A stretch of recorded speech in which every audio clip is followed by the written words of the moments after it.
Gain a deeper understanding of the nuances of MSK imaging across all life stages.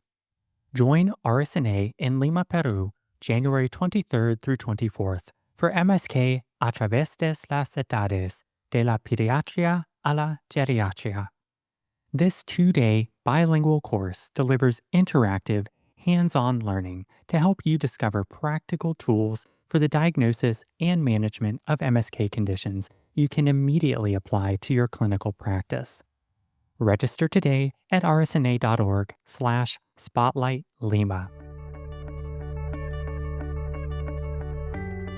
Hello and welcome to the RSNA Radiographics podcast. I'm Mary Louise Creer, a pediatric radiologist at the Hospital for Sick Children in Toronto, Canada, and a professor of medical imaging at the University of Toronto.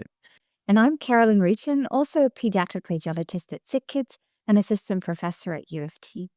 And today we're excited to talk about our educational exhibit on the topic of pediatric playground trauma, a topic that sounds playful on the surface, but has some real clinical bite. Playgrounds may look like pure fun. You have monkey bars, slides, and swings, but it's not all fun and games when those activities lead to fractures that end up in our reading room. Louise, this was originally your project idea. What sparked this idea? Carolyn, this is a project that really evolved over several years. The inspiration came straight from the reading room where I noticed case after case of injuries related to monkey bars. The numbers felt way out of proportion. I was aware of data relating to injuries from trampolines, but less familiar with expected findings and trauma from other playground equipment.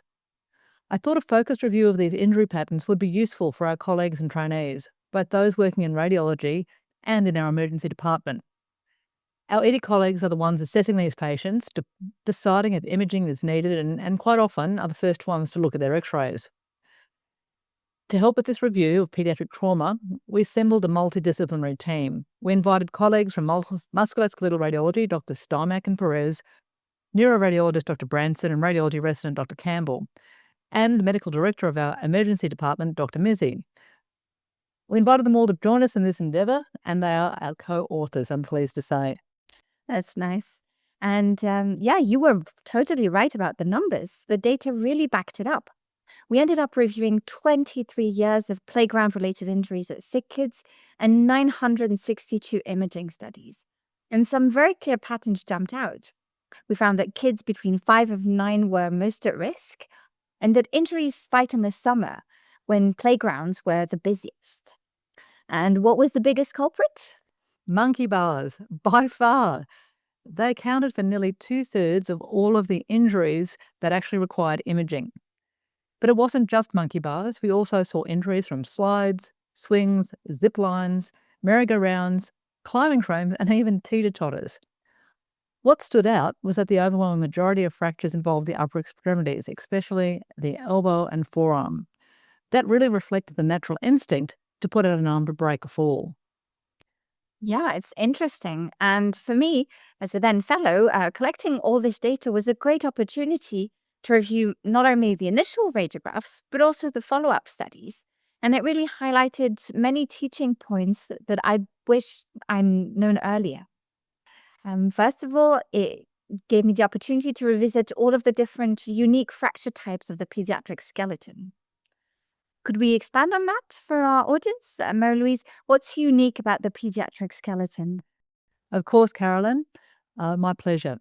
The growing skeleton has a great porosity and relative plasticity, and most importantly, unlike adults, the growth plates are still active, and these are also known as the physes. This is why we see unique patterns like buckle, greenstick, and bowing fractures. But the most critical consideration is any injury involving the growth plate itself. These physeal fractures carry a real risk of premature closure and subsequent growth deformity, which is why understanding the Salter-Harris classification is so important for management. Yeah, and moreover, these fractures can be incredibly subtle on radiographs, can't they? Many of the playground injuries are actually low velocity in nature, so the findings can be really easy to miss if you're not looking carefully. Indeed, it's the low velocity mechanism associated with playground injuries that may well explain the different patterns that we see as distinct from other causes of pediatric trauma, such as a motor vehicle accident, for example, which is high velocity. We also have to remember common pitfalls. One of these, when it comes to injuries around the elbow that we really noticed in these patients with playground trauma, was that they can have more than one fracture or dislocation. So you have to be very comfortable that you have completed your satisfaction of search. Carolyn, you found some great examples of these, thank you, and we have included these in the paper. Normal developing anatomy can also really trick us if we're not careful. Oh, absolutely. And we made sure to include examples of that too. For instance, in younger children, the normal unossified cartilage can look just like soft tissue swelling, especially around the ankle. There's also the classic trap of normal ossification centers being mistaken for fracture fragments, especially around the elbow, for example, the lateral condyle of the humerus. This is a reminder that being familiar with developmental anatomy is important for avoiding diagnostic errors. Referring to reference texts that should be in most pediatric radiology and emergency departments, such as the classic textbook by Keats, or of course this radiographics fundamental article, are both better ways of determining what's normal for age and avoiding the extra radiation that the comparison view can impart. Good take-home message. But now coming back to the monkey bars, which got you started on this project, here's the million-dollar question. Are monkey bars really more dangerous, or are they just more popular?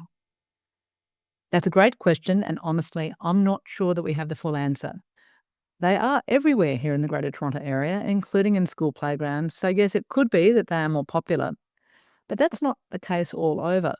Carolyn, since we started this project, we've both commented on how on our travels we pay more attention to different playground designs, with a noticeable absence of monkey bars in countries like France or Australia. Our listeners may have gathered from our accents we are not Canadian born and bred. To answer your question regarding are monkey bars more dangerous, at this point we don't have the data to answer that question either, unfortunately, but it could be your next research project. However, until then, you may like to share how we reached out to some playground landscape architects here in Toronto to get their perspective. Yes, they're sharing. But let's hit pause on that next research project for now. So we didn't get a definitive answer from the landscape architects, but their insights were fascinating. Monkey bars, if you think about it, give kids a lot of freedom in how they use them. Several kids can be on the bars at once, you can hang upside down, you can climb and perch on top, and they're usually made of hard metal. They're also one of the main pieces of playground equipment that aids development of upper arm strength and agility. Now, compare that to a slide, for example, where there's just really one way down. Monkey bars are quite open-ended, but with that freedom, they come a higher chance of injury.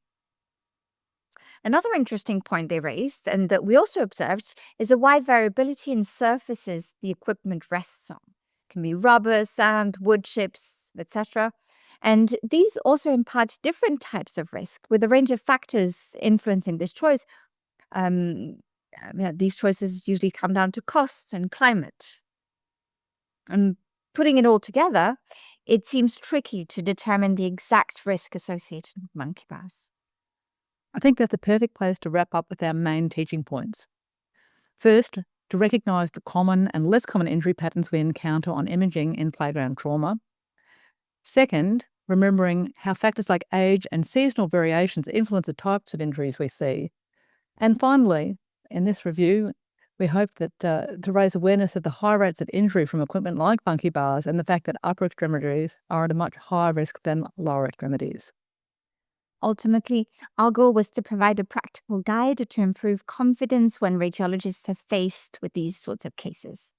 If you'd like to dive deeper into the details, we encourage you to check out our full article and educational exhibit on the Radiographics website. And please don't forget to rate, review, and subscribe to the podcast. I'd also like to thank all of our co-authors for their contribution to this fundamentals article. And Carolyn, thank you for joining me today to discuss our work. We hope this discussion inspires you to take a second look at those playground films with fresh eyes. Thanks, Marie-Louise. And thanks very much to everyone for listening. And please remember our final take-home point, that a child is not a small monkey.